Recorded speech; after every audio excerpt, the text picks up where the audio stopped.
विशाल दक्षिण प्रशांत में एक रहस्यमय द्वीप की फुसफुसाहट हवा को ढक लेती है। एक ऐसी भूमि जहां महिलाओं की एक पूरी आबादी रहती है, जिसे वजिन द्वीप नाम दिया गया है।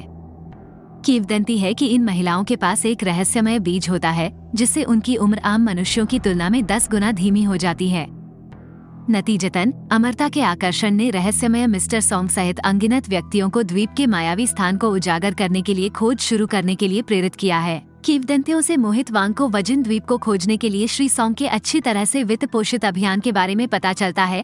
एक गंभीर रहस्य की जगह जहां एक को छोड़कर कोई भी खोजकर्ता जीवित नहीं लौटा है। वांग के पिता प्रसिद्ध खोजकर्ता ली। अजीब बात है कि ली कभी सामने नहीं आए, कोई निशान या संदेश नहीं छोड़ा।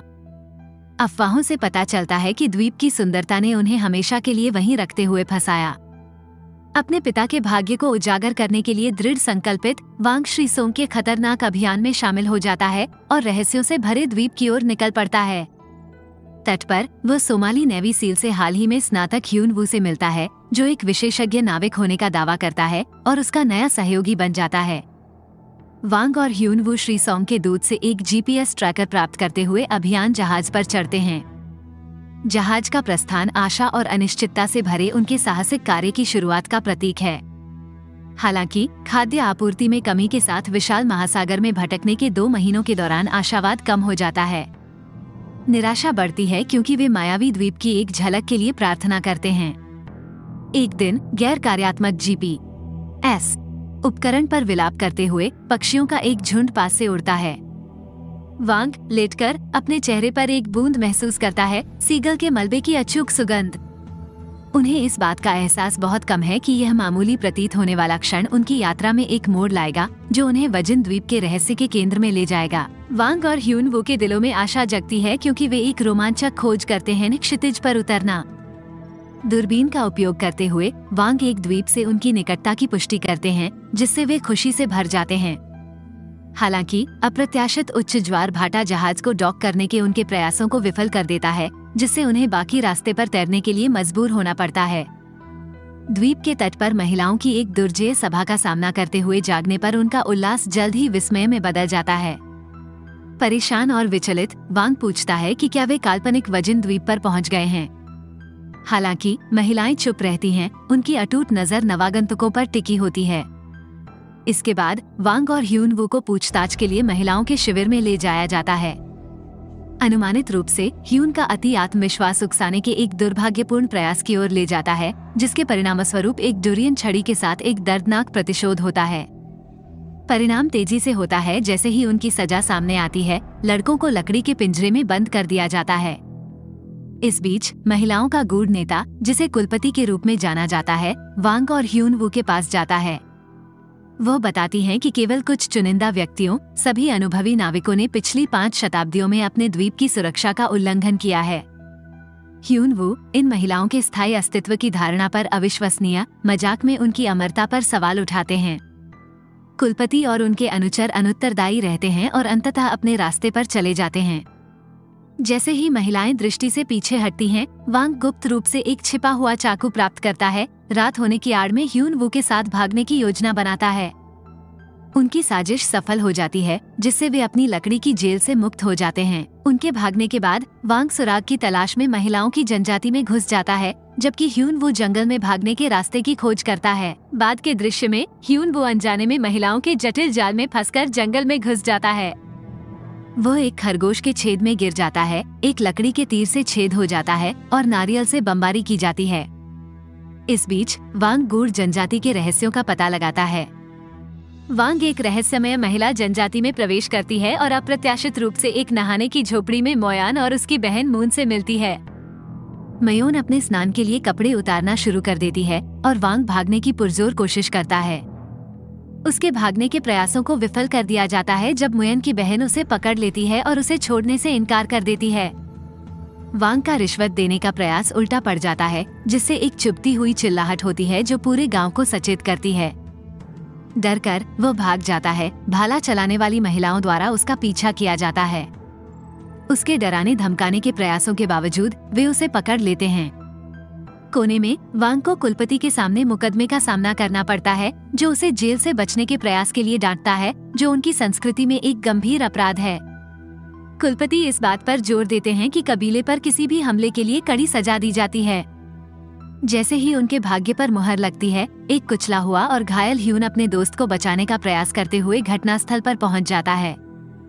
वह दावा करता है कि वह युद्ध कौशल के साथ एक प्रशिक्षित सैनिक है, लेकिन महिलाएं उसके दावों को झूठ बताते हुए खारिज कर देती हैं, जिससे उसे एक और दौर की पिटाई का सामना करना पड़ता है। महिलाएं, जो मानती हैं कि एक पुरुष द्वारा नग्न होते हुए देखे जाने से वे बदबूदार हो जाती हैं, वांग और उसके साथी को फांसी देने की मांग करती हैं। उनके अंतिम संस्कार करने से पहले कुलपति की जिज्ञासा बढ़ जाती है और वह अपने द्वीप पर उनकी यात्रा के उद्देश्य के बारे में पूछताछ करती है।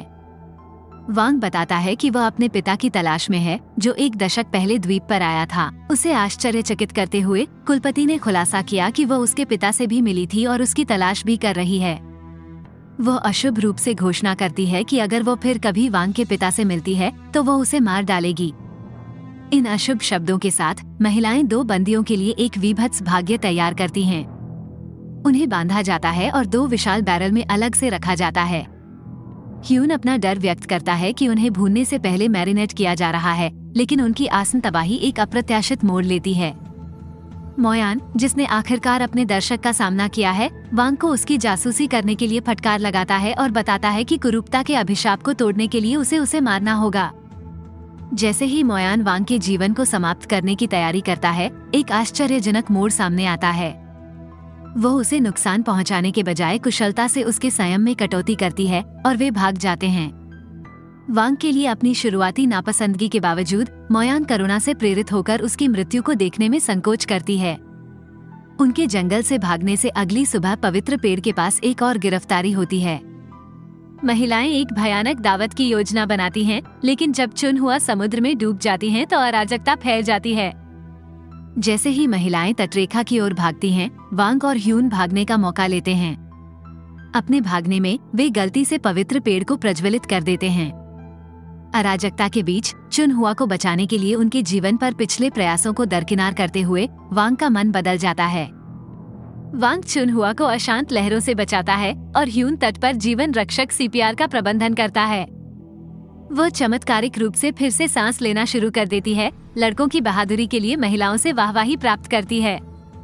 बाद में वांग और ह्यून एक बार फिर कुलपति का सामना करते हैं। चुनहुआ, जिसने ह्यून के लिए भावनाएं विकसित कर ली हैं, दया की गुहार लगाता है, नेता से लड़कों की जान बचाने के लिए कहता है। कुलपति नरमी का विचार करते हैं, लेकिन पवित्र वृक्ष को नष्ट करने में वांग और टियाना की भूमिका के बारे में जानने में संकोच करते हैं। मोयान और चुनहुआ लड़कों के लिए एक अंतिम अवसर का प्रस्ताव करते हैं, जिसे कुलपति अनिच्छा से स्वीकार करते हैं। उन्हें पवित्र वृक्ष के जीवन को बहाल करने के लिए 3 महीने का समय देते हैं।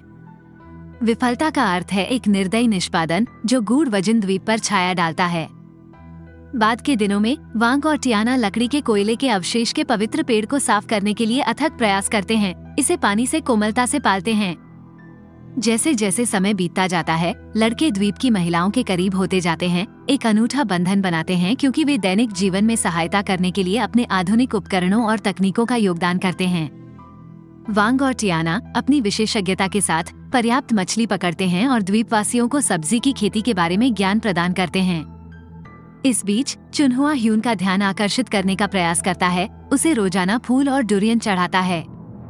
वांग की दुनिया एक अप्रत्याशित मोड़ लेती है जब वो मयोन का रक्षक बन जाता है।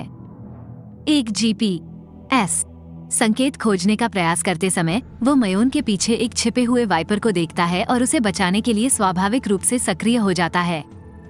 इस प्रक्रिया में वे खुद को एक रोमांटिक क्षण में पाते हैं और मुयन सच्चाई का खुलासा करता है, सांप उसका प्रिय पालतू जानवर है।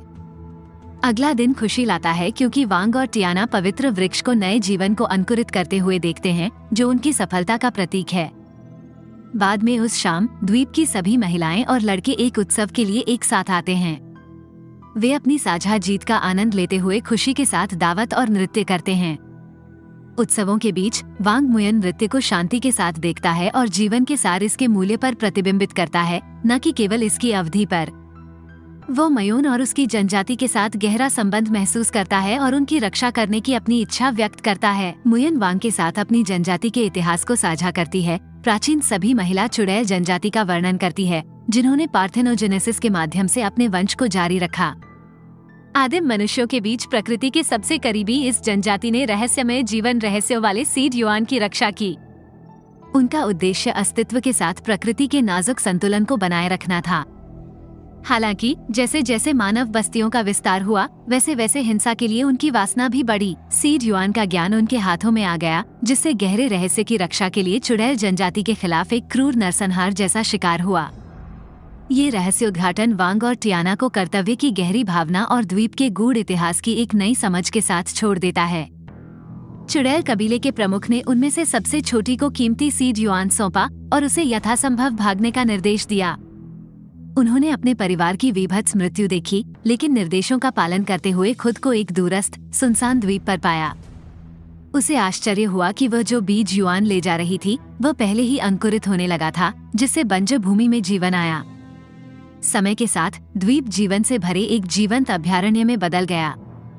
जैसे जैसे लड़की बड़ी होती गई, एक नया चुड़ैल कबीला उभरा जो सीड युआन की रक्षा करने और पवित्र विरासत को जारी रखने के लिए समर्पित था। मुयन ने खुलासा किया कि जो लड़की बच गई थी वो कोई और नहीं बल्कि वर्तमान कुलपति थी और वे चुड़ैल कबीले के गौरवशाली वंशज हैं। अगले दिन मुयन वांग को वहां ले जाता है जहां उसने अपने पिता को आखिरी बार देखा था। वहां वांग को अपने पिता की पुरानी पत्रिका का पता चलता है, जो चुड़ैल कबीले के साथ अपने समय का वर्णन करता है। उनके लेखन कबीले के गर्मजोशी भरे हाव भाव, दया, सादगी और जीवन के प्रति श्रद्धा को दर्शाते हैं, जिसने उन्हें अभियान के निष्कर्षों को रोकने के लिए प्रेरित किया। उनका उद्देश्य कबीले और उसके रहस्यों को आधुनिक मानवता के लालच से बचाना था। अपनी अंतिम प्रविष्टियों में वह वांग के लिए चिंता व्यक्त करता है और उम्मीद करता है कि उसका बेटा एक दिन उसकी पसंद को समझ जाएगा। अगले दृश्य में वांग को अपने गंभीर कर्तव्य का एहसास होता है और वो निर्णायक कार्रवाई करता है। वो जीपीएस ट्रैकर को नष्ट कर देता है, जिससे द्वीप का बाहरी दुनिया से संबंध टूट जाता है। हालांकि उनकी राहत संक्षिप्त है, क्योंकि जीपीएस उपकरण से एक अप्रत्याशित बीप निकलती है जो दर्शाती है कि यह अभी भी काम करता है। इस बीच दुनिया के एक अन्य हिस्से में मिस्टर सॉन्ग को द्वीप के स्थान के बारे में महत्वपूर्ण जानकारी मिलती है। जल्दबाजी में लड़के तुरंत द्वीप छोड़ने के लिए अलार्म बजाते हुए कुलपति के पास जाते हैं। श्री सोंग और उनके सैनिकों की टुकड़ी रास्ते में बीज युआन को जब्त करने के लिए दृढ़ संकल्पित है, जिसे द्वीप के संरक्षकों ने पीढ़ियों से बहादुरी से संरक्षित किया है। चुड़ैल कबीले को अभी तक अपनी सबसे बड़ी चुनौती का सामना करना पड़ता है, क्योंकि उन्हें न केवल सीड युआन बल्कि जीवन की विरासत का प्रतिनिधित्व करने की रक्षा करनी चाहिए। श्री सोंग और उनके अभियान दल के आसन आगमन के साथ चुड़ैल कबीला अपने पवित्र बीज युआन की रक्षा के लिए एक चालाक योजना तैयार करता है।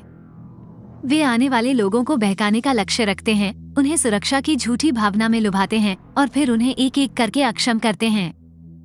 जैसे ही मिस्टर सॉन्ग और उनके दल के सदस्य द्वीप पर उतरते हैं, वे अपने 4 आदमियों को आसपास के वातावरण की जांच करने का निर्देश देते हैं। उनके आश्चर्य के लिए वे मंत्रमुग्ध कर देने वाली महिलाओं के एक समूह से मिलते हैं जो उनका इंतजार कर रही होती हैं। अप्रत्याशित मुठभेड़ पुरुषों को हैरान कर देती है, क्योंकि उन्होंने महिलाओं से मिलने की उम्मीद नहीं की थी, जो कि केवल महिलाओं द्वारा बसे एक द्वीप होने की अफवाह थी। महिलाएं कुशलता से पुरुषों को पीने का लालच देती हैं, जिससे वे बेहोश हो जाते हैं। गांव में मिस्टर सॉन्ग को पता चलता है कि उसके लापता लोग वापस नहीं आए हैं और व्यक्तिगत रूप से जांच करते हैं। वांग और ह्यून गांव के द्वार पर उसे गुमराह करने की कोशिश करते हैं, ये दावा करते हुए कि यह वो वजिन द्वीप नहीं है जिसकी वह तलाश कर रहा है। हालांकि मिस्टर सॉन्ग चतुर साबित होते हैं, अपने आदमियों को महिलाओं और 2 लड़कों को पकड़ने का आदेश देते हैं। वह अमरता के रहस्य की मांग करते हुए चुड़ैल कबीले के नेता कुलपति का सामना करता है। जब वह मना कर देती है तो मिस्टर सॉन्ग निर्दयी धमकियों का सहारा लेते हैं। द्वीप की महिलाओं में से एक मून को निशाना बनाते हैं। चंद्रमा और उनके पोषित ज्ञान की रक्षा के लिए महिलाएं अनिच्छा से मिस्टर सॉन्ग को छिपे हुए युआन बीज तक ले जाने के लिए सहमत होती हैं। लेकिन जैसे जैसे वे द्वीप से गुजरते हैं, तनाव बढ़ता है, जिससे अचानक एक मोड़ आ जाता है। चुनहुआ अपनी जमीन पर खड़ी है, मिस्टर सॉन्ग के आदमियों में से एक को नीचे गिरा देती है। ये पूरे चुड़ैल कबीले को अपने घर और जीवन के उस बहुमूल्य रहस्य की रक्षा करने के लिए प्रेरित करता है, जिसकी रक्षा करने की उन्होंने कसम खाई है। युआन बीज और उनके जीवन के तरीके की रक्षा के लिए एक भयंकर लड़ाई में द्वीप एक युद्ध का मैदान बन जाता है। बढ़ते टकराव के बीच मिस्टर सॉन्ग टूट जाता है और वांग को पकड़ लेता है, उस पर एक घातक टाइम बम बांध देता है। वो इसे विस्फोट करने की धमकी देता है जब तक कि वांग चुड़ैल कबीले के गुप्त रहस्य का खुलासा नहीं करता। एक नाटकीय मोड़ में ह्यून और द्वीप की महिलाएं हस्तक्षेप करने के लिए समय पर पहुंचती हैं। मिस्टर सॉन्ग के साथ उसे निरस्त करने के लिए कुश्ती करती हैं। संघर्ष के दौरान मिस्टर सॉन्ग बम को सक्रिय करता है, एक खतरनाक 30 सेकंड की उल्टी गिनती शुरू करता है। समय समाप्त होने के साथ वांग को स्थिति की गंभीरता और किए जाने वाले बलिदान का एहसास होता है। वो एक दिल दहला देने वाला निर्णय लेता है और विस्फोटक उपकरण के साथ अकेले समुद्र की ओर दौड़ता है। अपनी हताश दौड़ के दौरान वांग ने प्रकृति और जीवन के बीच नाजुक संतुलन की रक्षा के मिशन को समझते हुए चुड़ैल कबीले के साथ साझा किए गए गहन अनुभवों को प्रतिबिंबित किया। वह अपने पिता द्वारा वर्षों पहले किए गए निस्वार्थ बलिदान को भी समझता है। जैसे ही समुद्र की गहराई में बम विस्फोट होता है, वांग का अंतिम बलिदान द्वीप के निवासियों के साथ प्रतिध्वनित होता है। मुयन पीड़ा में चिल्लाता है, जबकि अन्य लोग उस व्यक्ति के नुकसान के लिए रोते हैं जिसने अपने कबीले और उसके पोषित रहस्य की रक्षा के लिए अपनी जान दे दी। श्रेय के बाद के एक मार्मिक दृश्य में कहानी एक अप्रत्याशित मोड़ लेती है, क्योंकि वांग चमत्कारिक रूप से जाग जाता है, द्वीप की रहस्यमय शक्तियों की ओर इशारा करता है, जिसने प्रकृति और जीवन के बीच संतुलन बनाए रखने के लिए उसकी निस्वार्थता और समर्पण की मान्यता में उसे पुनर्जीवित किया है।